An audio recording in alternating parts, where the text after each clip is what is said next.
How do you explain when things don't go as we assume?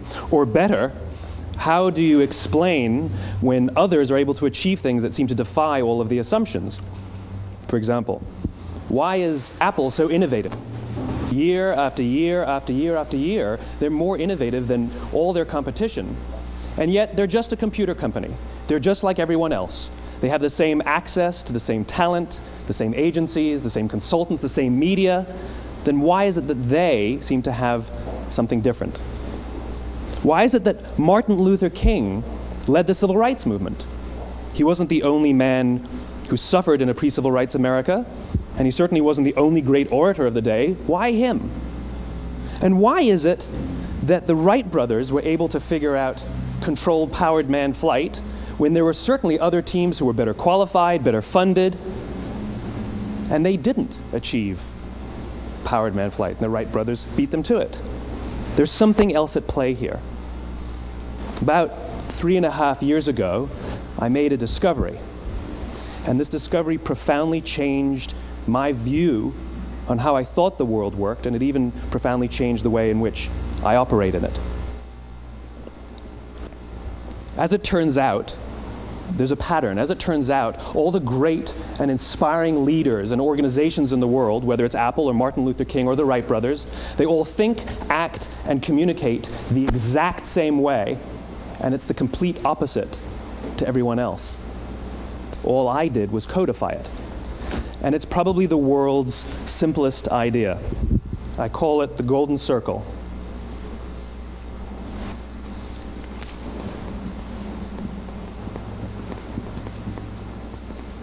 Why, how, what? This little idea explains why some organizations and some leaders are able to inspire where others aren't. Let me define the terms really quickly. Every single person, every single organization on the planet knows what they do, 100%.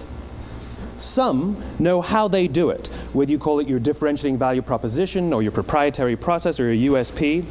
But very, very few people or organizations know why they do what they do. And by why, I don't mean to make a profit. That's a result. It's always a result. By why, I mean what's your purpose? What's your cause? What's your belief? Why does your organization exist? Why do you get out of bed in the morning? And why should anyone care? Well, as a result, the way we think, the way we act, the way we communicate is from the outside in. It's obvious. We go from the clearest thing to the fuzziest thing. But the inspired leaders and the inspired organizations, regardless of their size, regardless of their industry, all think, act, and communicate from the inside out. Let me give you an example. I use Apple because they're easy to understand and everybody gets it. If Apple were like everyone else, a marketing message from them might sound like this. We make great computers. They're beautifully designed, simple to use, and user-friendly. Want to buy one? Meh. And that's how most of us communicate. That's how most marketing is done, that's how most sales is done, and that's how most of us communicate interpersonally. We say what we do, we say how we're different or how we're better, and we expect some sort of behavior, a purchase, a vote, something like that. Here's our new law firm. We have the best lawyers with the biggest clients. We have, we always perform for our clients, do business with us. Here's our new car. It gets great gas mileage. It has, leather seats. Buy our car.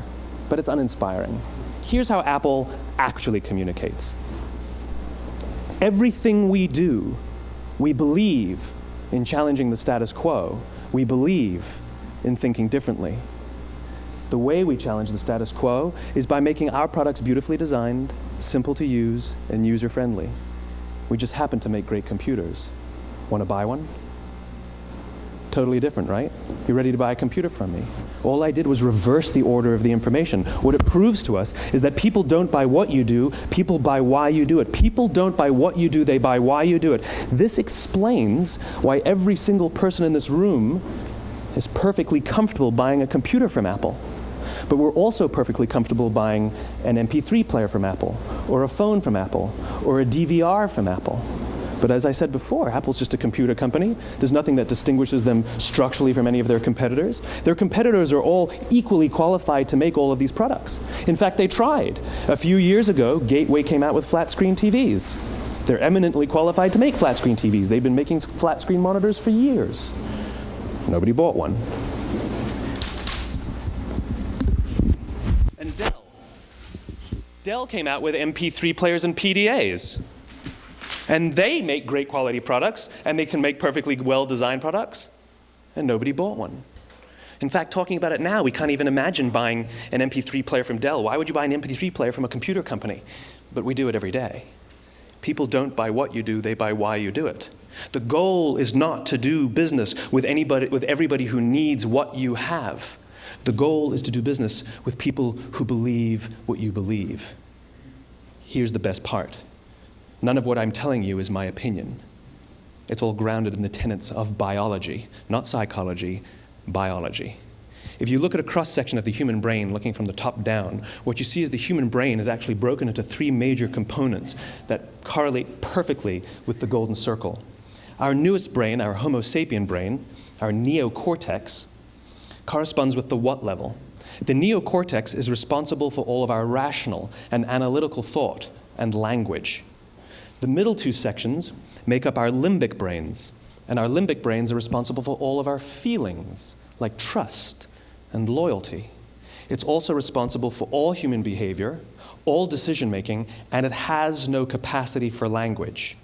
In other words, when we communicate from the outside in, yes, people can understand vast amounts of complicated information like features and benefits and facts and figures. It just doesn't drive behavior.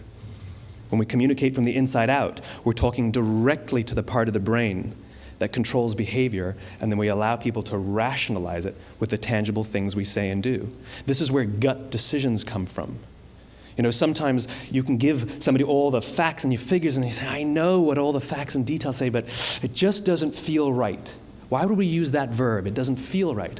Because the part of the brain that controls decision-making doesn't control language. And the best we can muster up is, I don't know, it just doesn't feel right. Or sometimes you say you're leading with your heart or you're leading with your soul. Well, I hate to break it to you, those aren't other body parts controlling your behavior. It's all happening here in your limbic brain, the part of the brain that controls decision-making and not language. But if you don't know why you do what you do, and people respond to why you do what you do, then how will you ever get people to vote for you or buy something from you, or more importantly, be loyal and want to be a part of what it is that you do? Again, the goal is not just to sell people who need what you have. The goal is to sell to people who believe what you believe. The goal is not just to hire people who need a job. It's to hire people who believe what you believe. I always say that, you know, there's, if you hire people just because they can do a job, they'll work for your money. But if you hire people who believe what you believe, they work for you with blood and sweat and tears. And nowhere else is there a better example of this than with the Wright brothers. Most people don't know about Samuel Pierpont Langley. And back in the early 20th century, the pursuit of powered man flight was like the dot-com of the day. Everybody was trying it. And Samuel Pierpont Langley had what we assume to be the recipe for success. I mean, even now, you ask people, why did your product or why did your company fail? And people always give you the same permutation of the same 3 things. Undercapitalized, the wrong people, bad market conditions. It's always the same 3 things. So let's explore that. Samuel Pierpont Langley was given $50,000 by the War Department to figure out this flying machine. Money was no problem. He held a seat at Harvard and worked at the Smithsonian and was extremely well connected. He knew all the big minds of the day. He hired the best minds money could find, and the market conditions were fantastic. The New York Times followed him around everywhere, and everyone was rooting for Langley. And how come we've never heard of Samuel Pierpont Langley? A few hundred miles away in Dayton, Ohio, Orville and Wilbur Wright. They had none of what we consider to be the recipe for success. They had no money. They paid for their dream with the proceeds from their bicycle shop. Not a single person on the Wright brothers' team had a college education, not even Orville or Wilbur. And the New York Times followed them around nowhere. The difference was Orville and Wilbur were driven by a cause, by a purpose, by a belief. They believed that if they could figure out this flying machine, it'll change the course of the world. Samuel Pierpont Langley was different. He wanted to be rich, and he wanted to be famous. He was in pursuit of the result. He was in pursuit of the riches. And lo and behold, look what happened. The people who believed in the Wright brothers' dream worked with them with blood and sweat and tears. The others just worked for the paycheck. And they tell stories of how every time the Wright brothers went out, they would have to take 5 sets of parts because that's how many times they would crash before they came in for supper. And eventually, on December 17th, 1903, the Wright brothers took flight. And no one was there to even experience it. We found out about it a few days later. And further proof that Langley was motivated by the wrong thing, the day the Wright brothers took flight, he quit. He could have said, "That's an amazing discovery, guys. Now we'll improve upon your technology." But he didn't. He wasn't first. He didn't get rich. He didn't get famous. So he quit.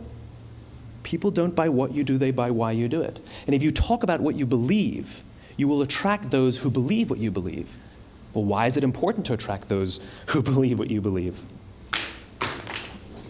Something called the law of diffusion of innovation. And if you don't know the law, you definitely know the terminology. The first 2.5% of our population are our innovators. The next 13.5% of our population are our early adopters. The next 34% are your early majority, your late majority, and your laggards. The only reason these people buy touch-tone phones is because you can't buy rotary phones anymore. We all sit at various places at various times on the scale, but what the law of diffusion of innovation tells us is that if you want mass market success or mass market acceptance of an idea, you cannot have it until you achieve this tipping point between 15 and 18% market penetration, and then the system tips. And I love asking businesses, what's your conversion on new business? And they love to tell you, oh, it's about 10% proudly. Well, you can trip over 10% of the customers. We all have about 10% who just get it. That's how we describe them, right? That's like that gut feeling, oh, they just get it. The problem is, how do you find the ones that just get it before you're doing business with them versus the ones who don't get it? So it's this here, this little gap, that you have to close, as Geoffrey Moore calls it, crossing the chasm. Because you see, the early majority will not try something until someone else has tried it first. And these guys, the innovators and the early adopters, they're comfortable making those gut decisions. They're more comfortable making those intuitive decisions that are driven by what they believe about the world, and not just what product is available. These are the people who stood online for 6 hours to buy an iPhone when they first came out, when you could have just walked into the store the next week and bought one off the shelf. These are the people who spent $40,000 on flat-screen TVs when they first came out, even though the technology was substandard. And by the way, they didn't do it because the technology was so great. They did it for themselves. It's because they wanted to be first. People don't buy what you do, they buy why you do it. And what you do simply proves what you believe. In fact, people will do the things that prove what they believe. The reason that person bought the iPhone in the first 6 hours, or stood in line for 6 hours, was because of what they believed about the world and how they wanted everybody to see them. They were first. People don't buy what you do, they buy why you do it. So let me give you a famous example, a famous failure and a famous success of the law of diffusion of innovation. First, the famous failure. It's a commercial example. As we said before a second ago, the recipe for success is money and the right people and the right marketing conditions, right? You should have success then. Look at TiVo. From the time TiVo came out about 8 or 9 years ago to this current day, they are the single highest quality product on the market. Hands down, there is no dispute. They were extremely well funded. Market conditions were fantastic. I mean, we use TiVo as a verb. I TiVo stuff on my piece of junk Time Warner DVR all the time. But TiVo is a commercial failure. They've never made money. And when they went IPO, their stock was at about $30 or $40 and then plummeted, and it's never traded above 10. In fact, I don't think it's even traded above 6, except for a couple of little spikes. Because you see, when TiVo launched their product, they told us all what they had. They said, we have a product that pauses live TV, skips commercials, rewinds live TV, and memorizes your viewing habits without you even asking. And the cynical majority said, we don't believe you, we don't need it, we don't like it, you're scaring us. What if they had said, if you're the kind of person who likes to have total control over every aspect of your life, boy, do we have a product for you. It pauses live TV, skips commercials, memorizes your viewing habits, etc., etc. People don't buy what you do, they buy why you do it, and what you do simply serves as the proof of what you believe. Now let me give you a successful example of the law of diffusion of innovation. In the summer of 1963, 250,000 people showed up on the Mall in Washington to hear Dr. King speak. They sent out no invitations, and there was no website to check the date. How do you do that? Well, Dr. King wasn't the only man in America who was a great orator. He wasn't the only man in America who suffered in a pre-civil rights America. In fact, some of his ideas were bad. But he had a gift. He didn't go around telling people what needed to change in America. He went around and told people what he believed. I believe, I believe, I believe, he told people. And people who believed what he believed took his cause and they made it their own, and they told people. And some of those people created structures to get the word out to even more people. And lo and behold, 250,000 people showed up on the right day, on the right time to hear him speak. How many of them showed up for him? 0. They showed up for themselves. It's what they believed about America that got them to travel on a bus for 8 hours to stand in the sun in Washington in the middle of August. It's what they believed, and it wasn't about black versus white. 25% of the audience was white. Dr. King believed that there are 2 types of laws in this world, those that are made by a higher authority and those that are made by man. And not until all the laws that are made by man are consistent with the laws that are made by the higher authority will we live in a just world. It just so happens that the civil rights movement was the perfect thing to help him bring his cause to life. We followed him not for him, but for ourselves. And by the way, he gave the I have a dream speech, not the I have a plan speech. Listen to politicians now with their comprehensive 12-point plans. They're not inspiring anybody. Because there are leaders and there are those who lead. Leaders hold a position of power or authority, but those who lead inspire us. Whether they're individuals or organizations, we follow those who lead not because we have to, but because we want to. We follow those who lead not for them, but for ourselves.